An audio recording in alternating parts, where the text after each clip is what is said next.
LeBron be playing next season? Now, I asked LeBron just before tip-off if he'd like to join the broadcast to discuss everything, and he told me, quote, "I ain't got nothing to talk about."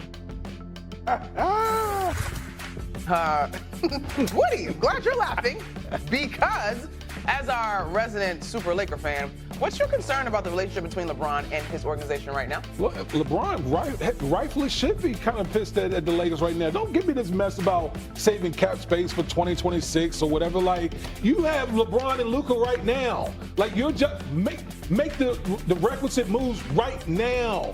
You're going to wait until LeBron is up out of there, and then, oh, yeah, now we got cap space.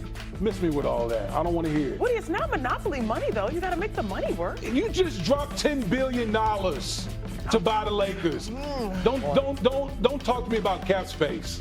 Okay, well, I like LeBron's bucket hat. And his daughter looks great, cheering, taking video. In the Vegas Summer League, LeBron James, the 40-year-old, exercised a $52.6 million player option with the Lakers last month. He's entering a record 23rd NBA season, but quotes from Clutch Sports CEO Rich Paul the day Bron opted in sparked some intrigue about Bron's future in LA. David McMenamin is in Vegas with more. The question on everybody's mind is, where will LeBron be playing next season? What caused the speculation was a statement by LeBron's agent, Clutch Sports CEO Rich Paul, given to ESPN's Shams Charania when James opted into the final year of his contract with the Lakers for $53 million last month, when Paul said LeBron intends to play on a championship contender for whatever time is left in his career. Now, I've checked in with both the Lakers and LeBron's camp on this one. For the Lakers, it's business as usual. They have motivation to compete at the highest level and maximize not just LeBron's timeline, but they want to compete now with Luka Doncic. Some have posited that the true cause of this situation was the Lakers not offering LeBron a contract beyond next season, but Rich Paul told me that they never asked for one. Paul also made it clear to me that LeBron has not asked for a trade, and Paul hasn't even discussed the possibility of wanting a trade in the future with the Lakers. Paul did tell me that 4 teams contacted him with interest in trading for LeBron, though. Now, I asked LeBron just before tip-off if he'd like to join the broadcast to discuss everything, and he told me, quote, "I ain't got nothing to talk about." Hey, we got a lot to talk about with LeBron entering an unprecedented 23rd NBA season. And if last year showed us anything, it's that he's barely.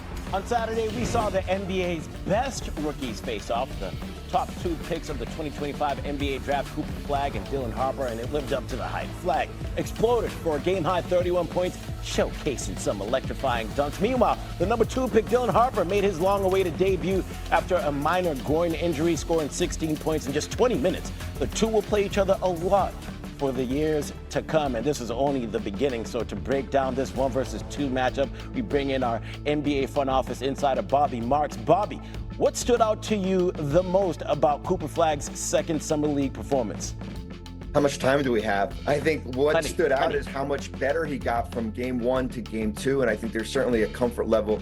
What you saw for Cooper Flag, the one thing I wanted to see with him is the ability to go left, and as you see right here, that's the one concern scouts had, and it felt like he made it a mission for every one of his drives to go left. Once he was able to go get downhill like we saw in this game, it kind of just opened up everything for Cooper. He was able to make some shots, certainly getting to the rim here.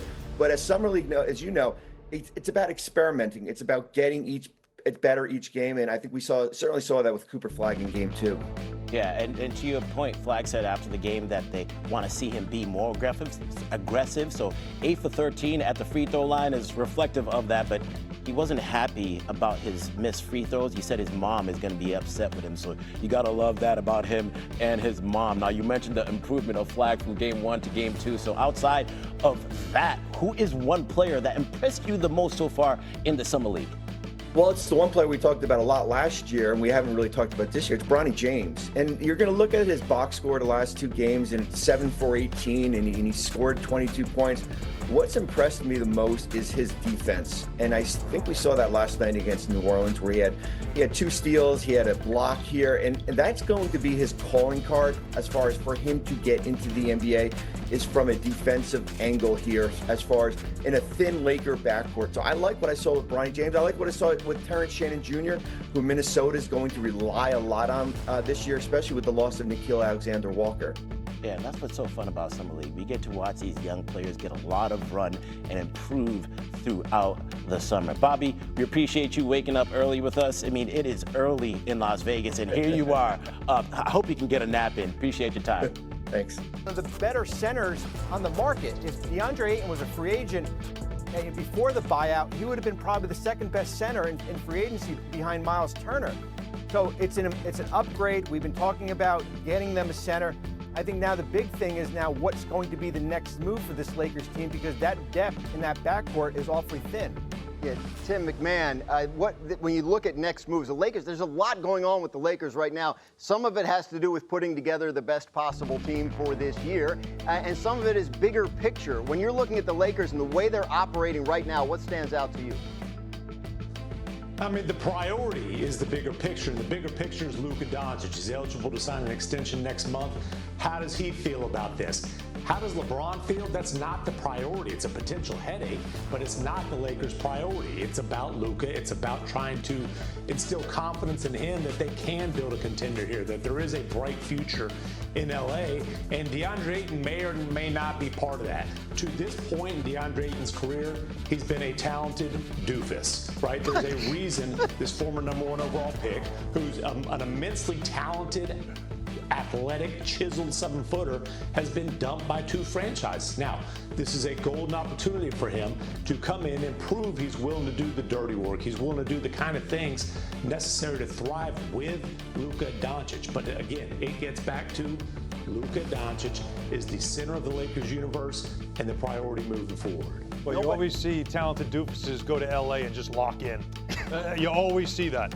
At no point has anyone said the Lakers had a need to fill at doofus, but I guess here we are. Listen, what Tim said was LeBron's not the priority, but it's a potential headache.